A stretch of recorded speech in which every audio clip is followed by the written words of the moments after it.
Hello, hello, hello, how is everybody? This is John Mason.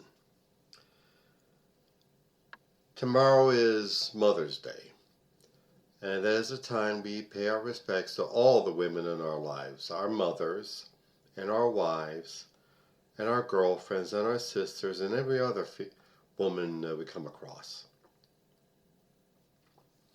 Happy Mother's Day, ladies. And if we want the best for the women in our lives, we must protect their reproductive rights.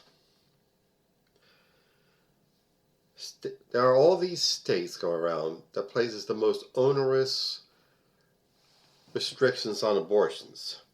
Like, you can only have an abortion after so many weeks before you even know, the woman even knows that there's a fetus inside of her. And you remembered Katie Britt, the senator from Arkansas, who had this very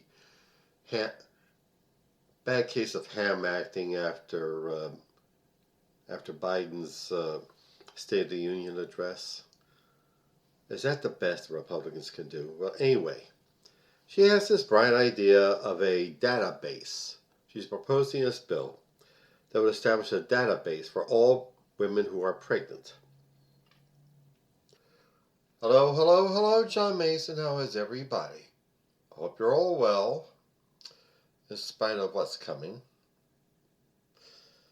No, I will not be watching the inauguration, if you can call it that, of that idiot, that fool, that traitor. Guy wants to destroy our democracy so he can get out of jail for all his crimes.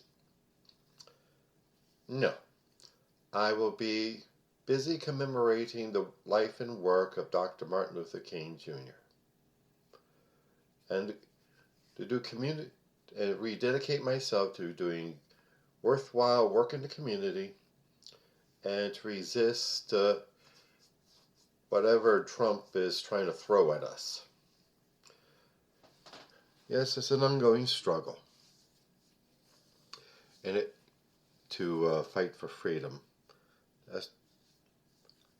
as our country has been founded from a fight for freedom.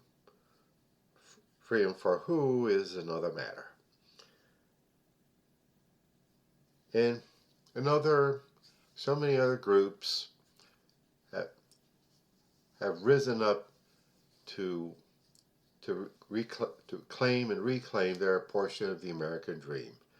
People of color, women, LGBTQ people.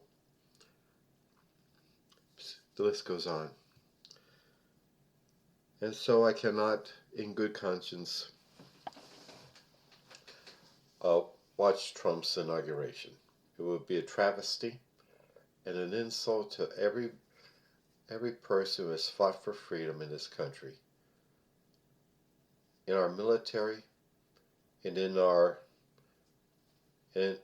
the streets of our city, of our country, the streets in the small towns, registering voters, advocating for rights, organizing the people.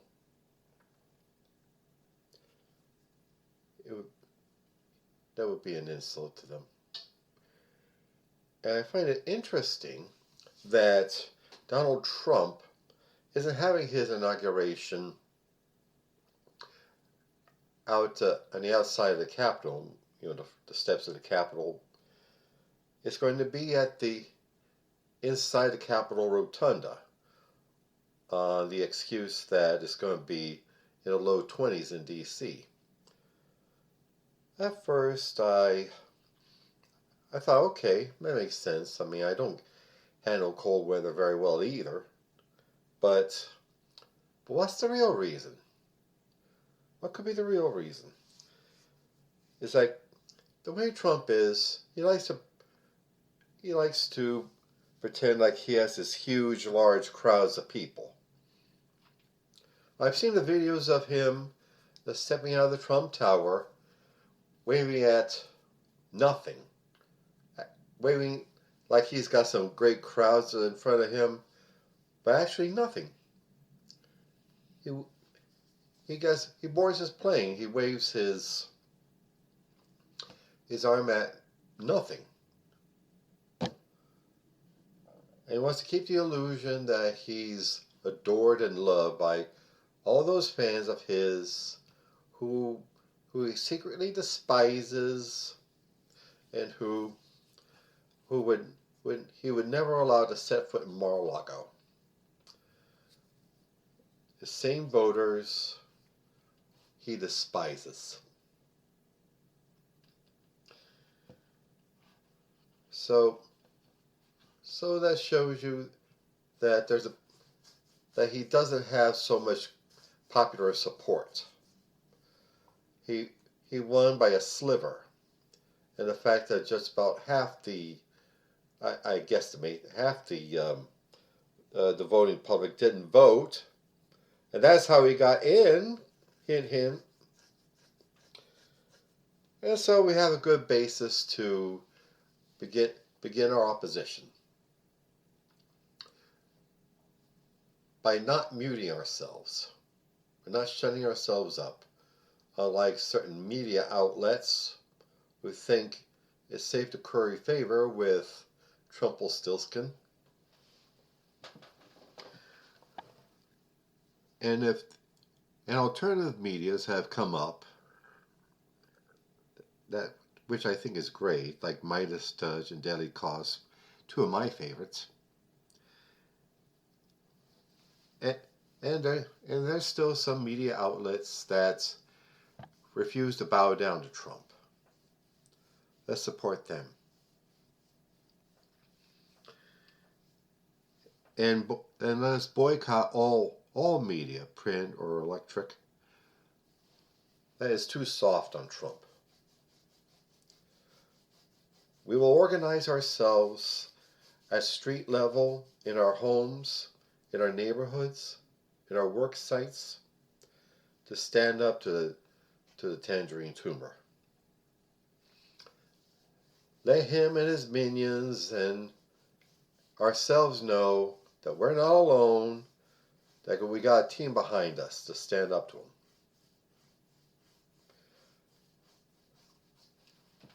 him. Okay, that's it for now.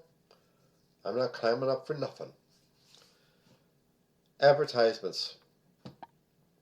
All this work I do and my podcasts and my videos and my blog and my fiction and my poetry is work. Work. And so, I need to be paid for it. It costs me money to put this stuff out, and I need to be compensated for it, and hopefully move it to a higher level. So, please get on my website, johnomason.com, and click either the PayPal button or the Buy Me a Coffee button, and see what you can give.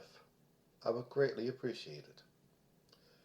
And also my novel, Soldier of the Cross, is available on Amazon.com.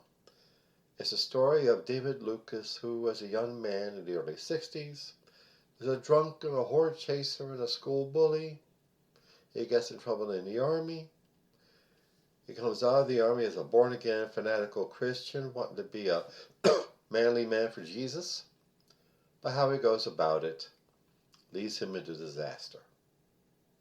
Do please pick it up. Soldier of the Cross on Amazon.com. And also, Hipporific is a lovely little CBD product store located on the Snyder Avenue near 15th Street in South Philadelphia. There you will find some of the finest cannabis-infused products. Gummies and candies and teas and flour and hand sanitizer and lip balm and dog treats. Yeah, dog treats.